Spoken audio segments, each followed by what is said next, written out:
કેમ છો વિદ્યાર્થી મિત્રો?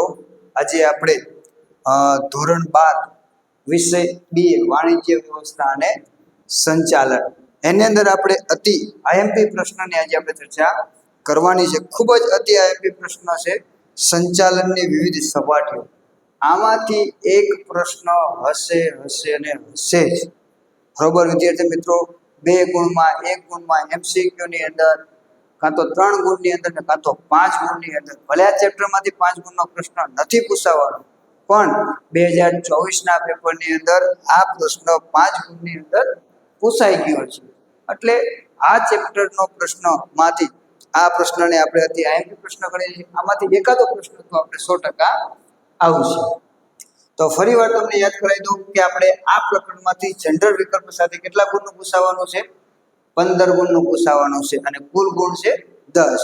બરાબર, 10 ગુણનું તો હશે જ, એનાથી વધારે હોઈ શકે પણ એનાથી ઓછું હશે નહીં. તો વિભાગની આપણે વાત કરવા જઈએ તો એ વિભાગના 3 પ્રશ્નો, બે વિભાગના 2 પ્રશ્નો, વિભાગ સી ના 2 પ્રશ્નો અને વિભાગ ડી ના 2 પ્રશ્નો, એમ કરી આપણે આ 15 ગુણનું આ ચેપ્ટરમાંથી પૂછાવાનું છે તેમ આપણે કહી શકીએ. ત્યારબાદ વિભાગ સી ની અંદર બોર્ડમાં પૂછાયેલા કેટલાક પ્રશ્નો આપેલા છે, અહીં યાદી આપેલી છે. સંચાલન એક કળા છે, સમજાવો 2019માં પૂછાયેલું હતું. સંચાલનથી સમાજને કયા કયા લાભ મળે છે 2020માં પૂછાયેલું હતું. સંચાલનની ઉચ્ચ સપાટીએ કોનો સમાવેશ થાય છે 2022. આજે જે આપણે ચર્ચા કરવાની છે એમાંથી આ સમાવેશ થયો છે. સંકલનનો અર્થ આપો 2023 અને 24માંથી પૂછાયેલું હતું. ત્યારબાદ આપણે વિભાગ ડી ની જો આપણે વાત કરવા જઈએ તો વિભાગ ડી ની અંદર આટલા પ્રશ્નો પૂછાયેલા છે કે સંચાલનની તળ સપાટીના કાર્યો જણાવો. જો સંચાલનની સપાટીની કઈક પ્રશ્નો હોય છે. માનવ સંસાધન સંચાલનનું મહત્વ, સંચાલનની વિવિધ સપાટીઓનું નામ, આકૃતિ દોરો. સંકલનનું મહત્વ જણાવો, સંચાલનનું મહત્વ, ઉચ્ચ સપાટી સંચાલનના કાર્યો અને ઉત્પાદન સંચાલનના કાર્યો. તો તમે જોઈ શકો છો કે આપણે જે પ્રશ્નની ચર્ચા કરવાની છે એ ક્યાંક ને ક્યાંક કાં તો 2 ગુણમાં કાં તો 3 ગુણની અંદર એ બોર્ડની અંદર પૂછાયેલો એવું જોવા મળે છે. સંચાલનની વિવિધ સપાટીઓ વચ્ચેના તફાવત, કોઈ પણ 5 મુદ્દા એવો 2022માં પ્રશ્ન પૂછાયેલો હતો. અને સંચાલનની વિવિધ સપાટીઓની આકૃતિ દોરી, તળ સપાટી સંચાલનના કાર્યો જણાવો. કોઈ એક જ સપાટીના તમને પૂછશે, 3 ના ભેગા પૂછશે નહીં. બરોબર, એ 2024માં 5 ગુણનો પ્રશ્ન પૂછાયેલો હતો. એ 5 ગુણની અંદર આપણો પ્રશ્ન બ્લુપ્રિન્ટ પ્રમાણે નથી, પણ તેમ છતાં જનરલ વિકલ્પોમાં આનો સમાવેશ થયેલો છે. 2022માં પણ આવી જ પેપરની પદ્ધતિ હતી, ત્યારે ચેપ્ટર 2 નો 5 ગુણનો પ્રશ્ન લીધો હતો અને આ વખતે પણ એ પ્રશ્ન લીધેલો છે. એટલે નમૂનામાં ન હોવા છતાં પણ પૂછવાની સંભાવના વિશેષ હોય તેવું જોવા મળે છે. તો આપણે આજે જે પ્રશ્નની ચર્ચા કરવાની છે, સંચાલનની વિવિધ સપાટીઓ, એના વિશેની આપણે ચર્ચા કરશું.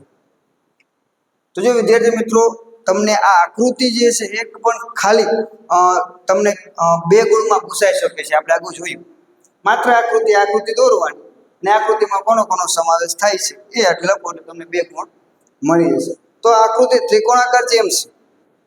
બરોબર, તમારા માટે પ્રશ્ન છે કે આકૃતિ ત્રિકોણાકાર કેમ લીધી છે?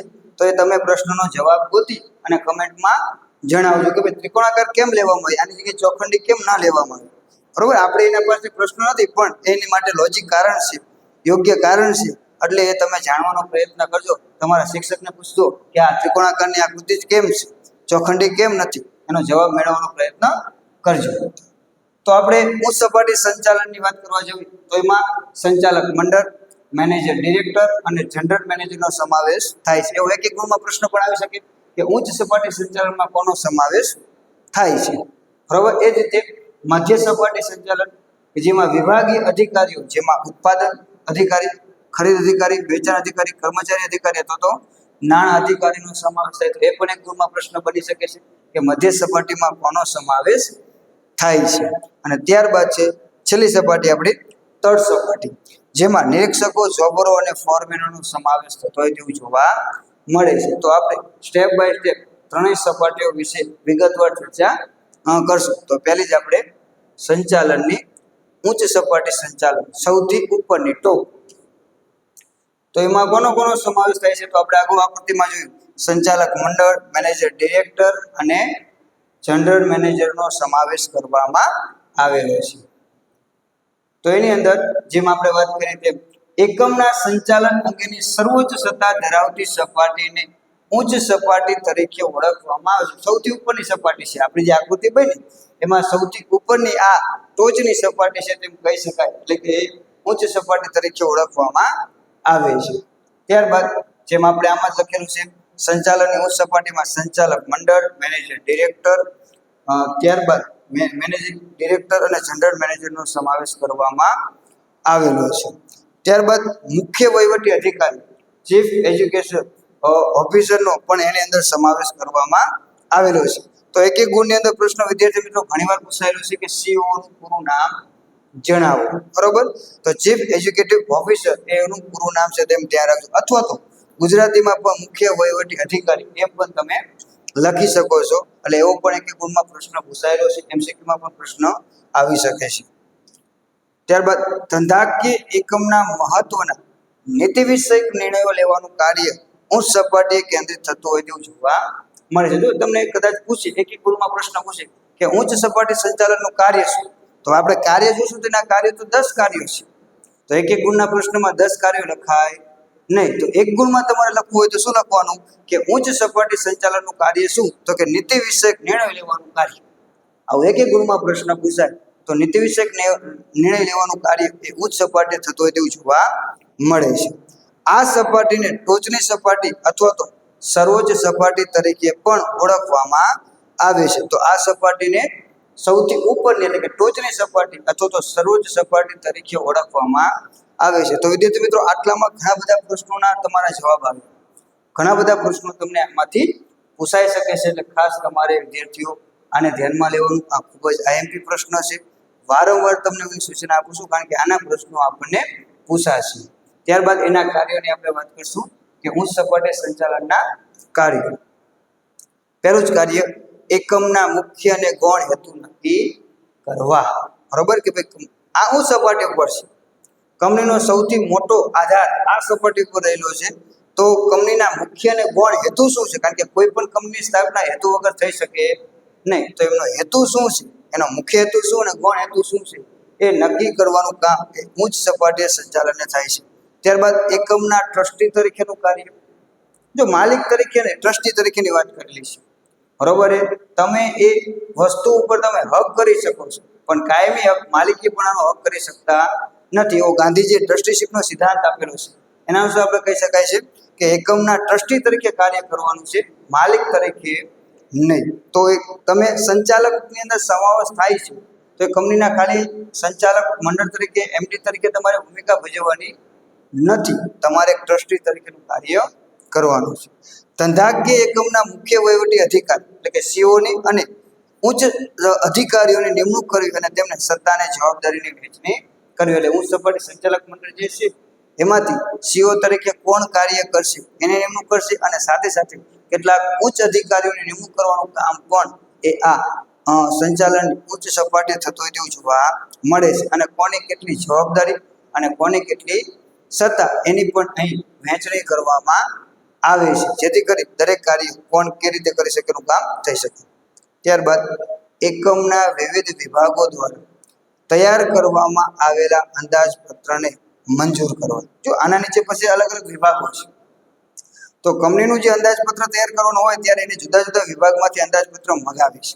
ત્યારે એ અંદાજપત્રને જરૂરી તપાસ કરી, જરૂરી વિગતો મેળવી, જરૂરી વિશ્લેષણ કરી અને એનું મૂલ્યાંકન કરી અને એ અંદાજપત્રને મંજૂર કરવાનું કામ એ ઉચ્ચ સપાટીય સંચાલનને કરવાનું હોય છે. ત્યારબાદ છે ધંધાકીય જોગવાઈનું પાલન કરવું અને એકમ સાથે સંકળાયેલા વિવિધ વર્ગોના હિતોની જાળવણી કરવી. જો ધંધાકીય જોગવાઈ એટલે કે ધારાકીય જે જોગવાઈઓ છે સરકારની, જે આપણા કાયદાઓ છે એનું પાલન કરવાનું છે. ખાસ એના વિરુદ્ધ આપણે ઉત્પાદન કરવાનું નથી. તો એની જવાબદારી કોની છે? સંચાલકની છે.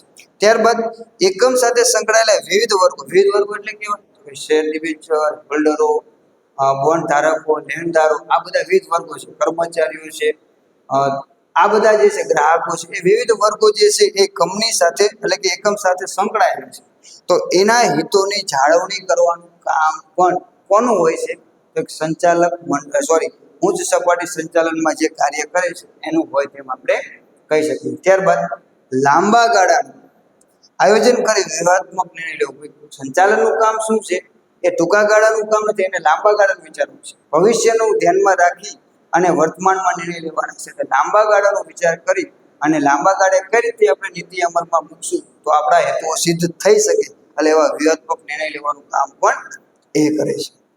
સંચાલનને લગતી જટિલ સમસ્યાઓનો અભ્યાસ કરવો અને કાનૂની જોગવાઈઓને ધ્યાનમાં લે તેનો ઉકેલ લાવો. ઘણીવાર શું જટિલ સમસ્યા ઊભી થતી હોય, બે કર્મચારી અને સંચાલક વચ્ચેના કોઈ પ્રશ્નો, કામને લગતા પ્રશ્નો, વેતનને લગતા પ્રશ્નો, આ બધા પ્રશ્નો અમુક વાર ખૂબ જ જટિલતાનું સ્વરૂપ ધારણ કરે છે.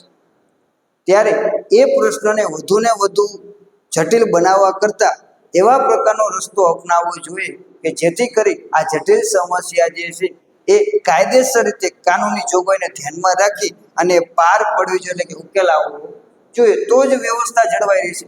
આ સમસ્યા વધતી જશે તો એનું ખોટું પરિણામ આવવાની સંભાવના રહે છે. ધંધાકીય એકમની જુદી જુદી યોજનાઓના ઘડતર, અમલીકરણ અને દેખરેખનું કાર્ય પણ એ ઉચ્ચ સપાટી સંચાલકની અંદર જોવા મળે છે. કે ધંધાકીય એકમની જુદી જુદી જે યોજનાઓ જે છે એનું ઘડતર કરવાનું છે, એનું અમલીકરણ કરવાનું છે અને સાથે સાથે એના ઉપર દેખરેખ રાખવાનું કાર્ય પણ કરવાનું છે. નફાની વહેંચણી કરવી, ડિવિડન્ડ, અનામત, નફાનું પૂર્ણ રોકાણને લગતા કાર્યો પણ કરવાના છે. એટલે કે કંપનીને જે નફો પ્રાપ્ત થાય છે એનું શું કરવું, એટલે કે ડિવિડન્ડ કેટલું વેચવું, એટલે કે જે શેર ધારકો છે એને ડિવિડન્ડ મળે, બરોબર. તો ડિવિડન્ડ કેટલું આપવું, પૂરેપૂરું આપી દેવું કે અધૂરું આપવું, ઓછું આપવું, એ કોણ નક્કી કરશે? કે ઉચ્ચ સપાટી સંચાલક જે છે એને નક્કી કરવાનું છે. ત્યારબાદ એ નફાનો ભાગ અનામત સ્વરૂપે કેટલો રાખવો, કે ભાઈ કંપનીની અંદર અનામત સ્ટોક તરીકે રાખવો, તો એ પણ એ નિર્ણય લેવાનો છે. નફાનું પુનઃરોકાણ, ફરીવાર એનું રોકાણ કરવાનું છે કે જે આપણા સંપત્તિમાં શું કરે, વધારો કરે. તો આ બધા જ નિર્ણયો એને કરવાના છે. બધું ડિવિડન્ડ વેચી દેવું એ પણ ફાયદો નથી, બધું અનામત ભંડોળ તરીકે રાખવું એ પણ ફાયદો નથી, બધા નફાનું પુનઃરોકાણ કરવું એ પણ ફાયદો નથી. આના માટે વચલો રસ્તો કાઢી અને નિર્ણય લેવાનો હોય છે. તો એ કંપનીની સ્થિતિને ધ્યાનમાં રાખી અને આ નિર્ણય લેવાનો હોય છે. વિવિધ પ્રવૃત્તિને લગતા અહેવાલોનો અભ્યાસ કરી જરૂરી સૂચનો કરવા. કારણ કે ઉચ્ચ સપાટી સંચાલક ઉપર જે કામ કરે છે બધી સપાટી ઉપર જઈ શકશે નહીં કદાચ, કારણ કે કંપનીનું સ્વરૂપ મોટું હોય તો છેક નીચેની સપાટી ઉપર કદાચ ન પણ જઈ શકે. તો શું થશે? તો એમની પાસેથી અહેવાલ સ્વરૂપે માહિતી માંગવશે કે ભાઈ તમારી સ્થિતિ શું છે. તો એ અહેવાલો જે છે એનો અભ્યાસ કરવાનો છે અને એમાં જો એમને જરૂરી લાગે તો એના શું કરવાના છે, સૂચનો કરવાનું કામ કરવાનું છે. તો આ જુદા જુદા સંચાલનના કાર્યોમાં જોવા જઈએ, ઉચ્ચ સપાટી સંચાલન કાર્યો, તો આપણને જુદા જુદા 10 કાર્યો એની અંદર જોવા મળ્યા છે. ત્યારબાદ આગળ આપણે બીજી સપાટી, મધ્ય સપાટી સંચાલન, જેની અંદર કોનો સમાવેશ થાય છે? તો આપણે જોયું વિભાગીય અધિકારીની સપાટી છે, જેમાં જુદા જુદા અધિકારીઓ જે છે એ જુદા જુદા વિભાગને સંભાળતા હોય તેવું જોવા મળે છે. તો એની અંદર મધ્ય સપાટી સંચાલન એ ઉચ્ચ સપાટી સંચાલન અને તળ સપાટી સંચાલન વચ્ચેની સાંકળની એક મહત્વની કડી છે. એટલે મધ્ય સપાટી સંચાલન શું કરે છે? તો કે આપણે વાત કરી અહીંયા ઉપર આપણે કઈ સપાટી હતી, ઉચ્ચ સપાટી, અને અહીં નીચે કઈ સપાટી આવે છે? તો કે એ તળ સપાટી. તો આ બંનેને જોડવાનું કામ કોણ કરે છે? તો કે આ મધ્ય સપાટી કરે છે. બંનેને જોડવાનું કામ કોણ કરે છે? અહીંનો વ્યવહાર જે છે એ અહીંયા સંભાળશે, અહીંનો વ્યવહાર આ રીતે આવશે અને પછી એકબીજાનું પ્રદાન કરશે. અહીંયા જે તળ સપાટી જે છે ક્યારે ઉચ્ચ સપાટીને સીધો મળી શકશે નહીં, એટલે બંનેને સાંકળવાનું કામ, જોડવાનું કામ જે છે એ કોણ કરે છે? તો કે એ મધ્ય સપાટી સંચાલન દ્વારા થતું હોય તેવું જોવા મળે છે. ત્યારબાદ છે એમાં કોનો સમાવેશ થાય છે? આ સપાટી પર ખાતાવાર અધિકારીઓ, વિભાગીય અધિકારીઓ અને નિષ્ણાંતોનો સમાવેશ થાય છે. દાખલા તરીકે ઉત્પાદન, વેચાણ, ખરીદ, નાણાં, કર્મચારી, હિસાબી અધિકારી વગેરેનો સમાવેશ થાય છે, બરોબર. તો આ જ બાબત અહીંયા રજૂ કરવામાં આવેલી છે. શબ્દોના પ્રયોગો જુદા કરેલા છે, બાકી આટલી જ બાબતો યાદ રાખો તો પણ તમારે ચાલે. આ સપાટીને અધિકારીઓની સપાટી તરીકે પણ ઓળખવામાં આવે છે. આ યાદ રાખજો વિદ્યાર્થી મિત્રો કે કઈ સપાટીને બીજા નામે ઓળખવામાં આવે છે, એ પણ પ્રશ્ન પૂછાય છે. તો આપણે ઉચ્ચ સપાટીને બીજા નામે ઓળખીએ તો કે સર્વ સપાટી અથવા તો ટોચની સપાટી. મધ્ય સપાટીને બીજા કયા નામથી ઓળખવામાં આવે છે? તો કે અધિકારીઓની સપાટી તરીકે પણ ઓળખવામાં આવે છે, બરોબર. તો એક ગુણમાં અને MCQ માટે આ બાબત જે છે તમારે ખાસ યાદ રાખવાની. ત્યારબાદ છે મધ્ય સપાટી સંચાલનના કાર્યો. તો મધ્ય સપાટી સંચાલનના કાર્યો શું છે? તો પહેલું જ છે મુખ્ય વહીવટી અધિકારી તરફથી પ્રાપ્ત થયેલ હુકમ અને સૂચનાઓનો અમલ કરવો. એટલે કે ઉપરની સપાટી ઉપર તરફથી જે પણ સૂચનો કે હુકમો મળ્યા છે એ હુકમનો અમલ કરવાનું કામ એ મધ્ય સપાટીએ થતું હોય તેવું જોવા મળે છે. દરેક વિભાગીય અધિકારી પોતાના વિભાગના અંદાજપત્ર તૈયાર કરી મંજૂરી માટે ઉચ્ચ સપાટીએ મોકલાવે છે. એટલે શું કરે છે કે દરેક વિભાગીય અધિકારી પોતપોતાના વિભાગના અંદાજપત્ર તૈયાર કરે છે અને એ અંદાજપત્ર કોને મોકલવાના છે? તો કે એમની ઉપરી સપાટીના જે અધિકારીઓ જે છે એમને મોકલવાના છે. એટલે કે એ મધ્ય સપાટીમાંથી ક્યાં જશે? ઉચ્ચ સપાટીમાં જશે. ઉચ્ચ સપાટી સંચાલનને જે કામ કરે છે એ લોકો આ અંદાજપત્રને તૈયાર થયેલું અંદાજપત્ર આવશે એનો અભ્યાસ કરશે, વિશ્લેષણ કરશે, પછી એને અમલમાં મૂકશે. એ ઉચ્ચ સપાટીમાં જતું રહેશે. પણ મધ્ય સપાટીએ શું જોવાનું છે? તો કે અંદાજપત્ર તૈયાર કરવું અને ઉપરની સપાટીએ મોકલવું. ત્યારબાદ ધ્યેય સિદ્ધિ અંગે જરૂરી નીતિ, એટલે કે આપણો જે ધ્યેય છે એને પાર પાડવા માટે જરૂરી નીતિ, નિયમો અને માળખાકીય રચના કરવાનું કામ એ મધ્ય સપાટીએ કરવામાં આવે છે.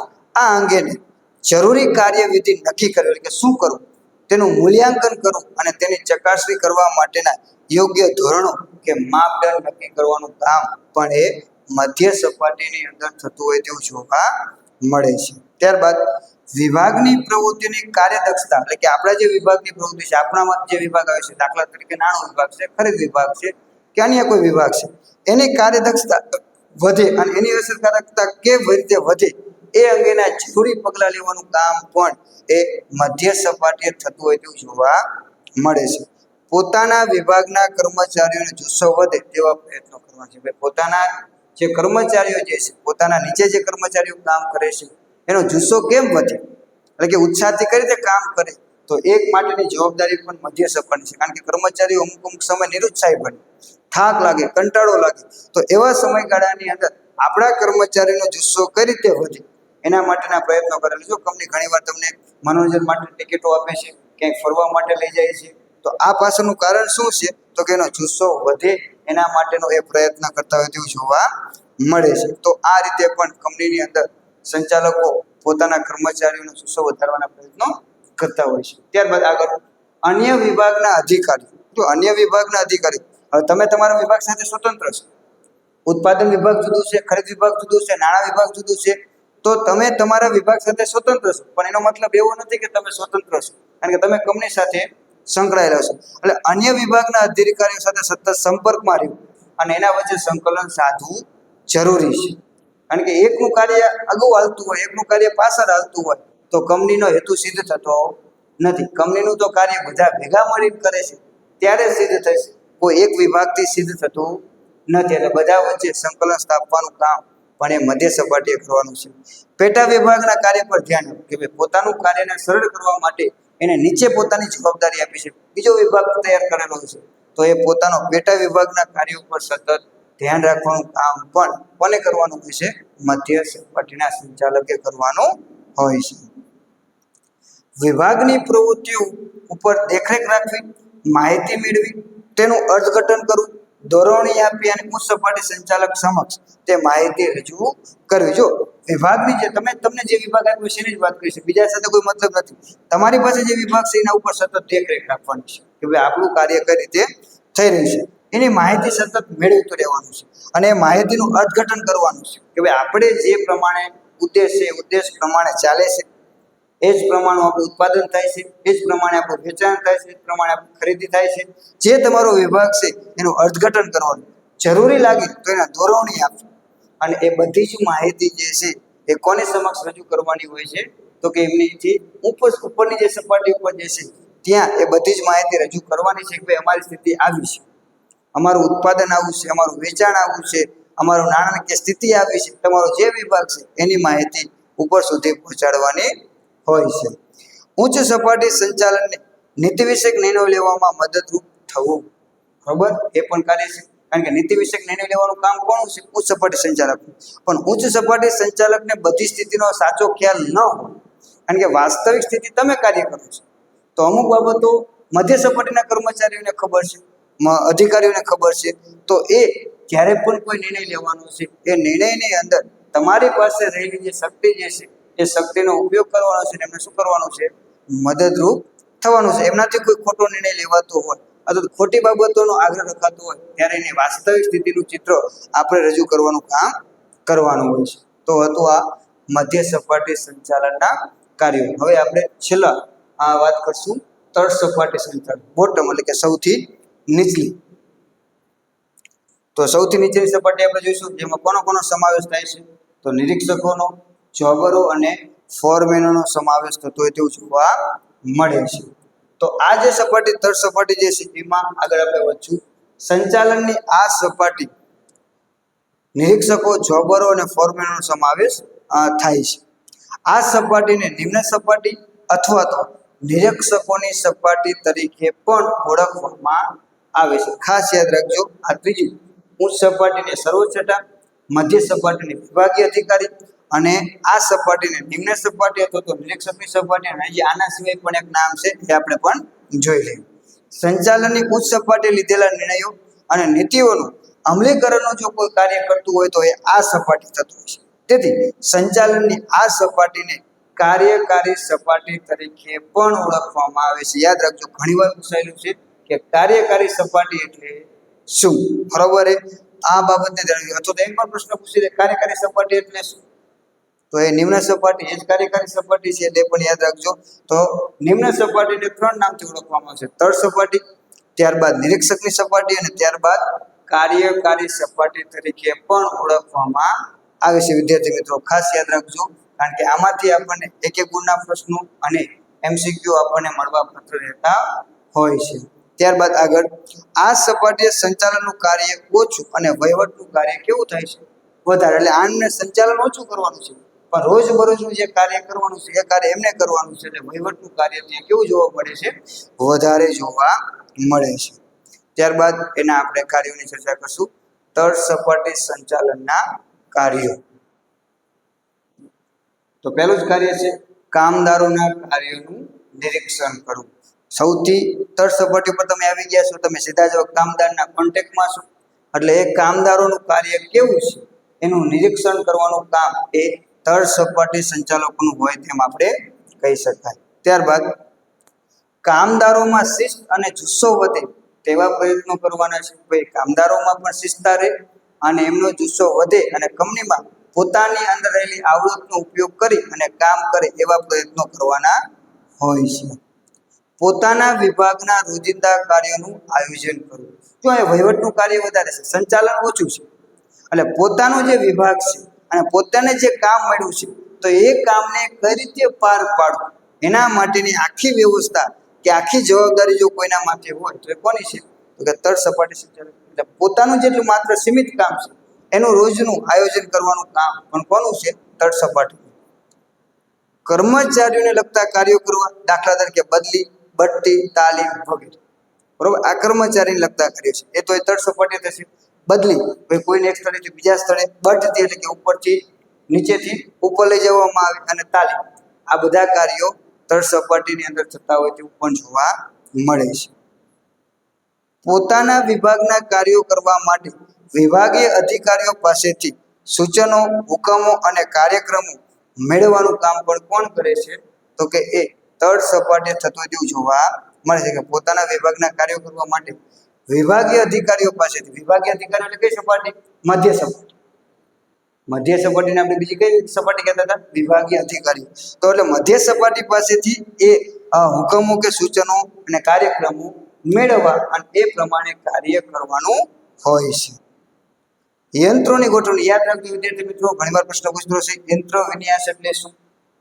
યંત્ર વિન્યાસ એટલે કે યંત્રની ગોઠવણી કરવી, યંત્રનું સમારકામ અને જાળવણી લગતા કાર્યો કરવાના હોય છે. તો જે તળ સપાટીએ કાર્ય કરે છે ને યંત્રની દેખરેખ રાખવાની છે, એનું સમારકામ કરવાનું છે, એની જાળવણી કરવાની છે અને એની ગોઠવણી પણ એને જ કરવાની છે. કે આ યંત્રોની ગોઠવણી કઈ રીતે કરશું, કારણ કે કામ એને લેવાનું છે. યોગ્ય જગ્યાએ યોગ્ય યંત્ર હોય તો જ સારું પરિણામ મળે, નકર સારું પરિણામ મળે નહીં. નકર ગતિ નિરીક્ષણ, થાક નિરીક્ષણ પ્રમાણે જો આપણે હલનચલનનો સમય વધારે બગાડશું તો ઉત્પાદન ઉપર એની અસર સર્જાશે. એટલે ઓછો થાક લાગે એ રીતે યંત્રોની ગોઠવણી હોય તો વધારે કામ આપણને મળી શકે. કામદારોને કાર્ય કરવા માટે સાધન સામગ્રી, કાચો માલ વગેરે પૂરા પાડવા. કામદારોને આપણે કામ તો સોંપી દીધું, પણ એમને જે સાધન સામગ્રી જે છે આપણે યોગ્ય સમય ન પૂરી પાડી શકવી તો એ કામ કરી શકશે નહીં. તો એમને જે જરૂરી સાધન સામગ્રી જે છે, કાચો માલ છે, જે પણ જરૂરી છે એ બધું જ પૂરી પાડવાની જવાબદારી પણ એ તળ સપાટીની હોય તેમ આપણે કહી શકાય. કર્મચારીઓને વ્યાજબી પ્રશ્નોનો યોગ્ય ઉકેલ લાવો. જો વ્યાજબી પ્રશ્નો હોય તો, કારણ કે કર્મચારીના પ્રશ્નો તો ઘણા બધા હોય, પણ જો વ્યાજબી એમના કોઈ પ્રશ્નો હોય તો એનો યોગ્ય ઉકેલ આવવો જોઈએ. જો એમના વ્યાજબી પ્રશ્નોનો યોગ્ય ઉકેલ નહીં આવે તો એની પણ માઠી અસર પડશે. બરોબર, એ કર્મચારીઓ હડતાલ ઉપર ઉતરશે, કોઈ બીજા પ્રશ્નો છે, કામ ચોરી કરવાનો પ્રયત્ન કરશે, પોતાની નીતિથી કામ નહીં કરે, આ બધા પ્રશ્નો ઊભા થશે જે આપણી કંપનીને માઠી અસર ઊભી કરે છે. એટલે એમના કોઈ એવા પ્રશ્નો હોય તો એનો યોગ્ય ઉકેલ લાવવો જોઈએ, અને એમની ખોટી કોઈ એવી માંગ હોય તો એ પૂરી પણ ન કરવી જોઈએ. ત્યારબાદ ઉચ્ચ સપાટીએ લીધેલા નિર્ણયો અને નીતિઓનો અમલ કરવાનો હોય છે. ઉચ્ચ સપાટી પર જે નિર્ણય લેવામાં આવેલા છે, એ જે નીતિ ઘડવામાં આવી છે તેનો અમલ કરવાનું કામ પણ એ તળ સપાટી સંચાલકનું છે તેમ આપણે કહી શકાય. તળ સપાટીમાં થતી વિવિધ પ્રવૃત્તિઓના અહેવાલો, કામદારોના સૂચનો અને ફરિયાદો મધ્ય સપાટીએ મોકલી આપવા. જો એમના કોઈ પ્રશ્નો હોય તો એમને શું કરવાનું છે, તો કે એમના પ્રશ્નો જે છે, કે એમની કોઈ બાબતો છે, કે એમની કોઈ સૂચનાઓ છે, કે એમના અહેવાલો છે, એ બધું જ જે છે તળ સપાટીએ કોને મોકલી આપવાનું છે, મધ્ય સપાટીએ મોકલી આપવાનું કામ એમને કરવાનું હોય છે. તો આમ અહીં તળ સપાટીના આટલા જ કાર્યો છે. તળ સપાટી સંચાલન સૌથી નીચલી સપાટી છે, છતાં તે ખૂબ જ મહત્વની છે, કારણ કે આ સપાટીની સફળ કામગીરી એટલે સંગઠનના ધ્યેયોની સફળ સિદ્ધિ, જે સમગ્ર સંગઠનને આધાર પૂરો પાડે છે. આ વિદ્યાર્થી મિત્રો છેલ્લે તમે ન લખો તો પણ ચાલે છે, પણ યાદ રાખજો કે તળ સપાટી જે આપણી સૌથી નીચલી સપાટી છે, પણ તેમ છતાં આ સપાટી ખૂબ જ મહત્વની છે. આ સપાટીએ તમામ પ્રકારના કાર્યો થાય છે, અને આ સપાટીની સફળ કામગીરી આપણા ઉદ્યોગ ધંધાને સફળતા આપતી હોય તેવું જોવા મળે છે. તો આમ તળ સપાટી ખૂબ જ મહત્વની સપાટી છે તેમ કહી શકીએ. તો વિદ્યાર્થી મિત્રો આજનો જે આ પ્રશ્ન હતો એ ખૂબ જ મહત્વનો આઈએમપી પ્રશ્ન હતો તેમ આપણે કહી શકાય. તો આવા જ પ્રશ્નો સાથે આપણે નેક્સ્ટ પિરિયડની અંદર મળતા રહીશું. આભાર વિદ્યાર્થી મિત્રો.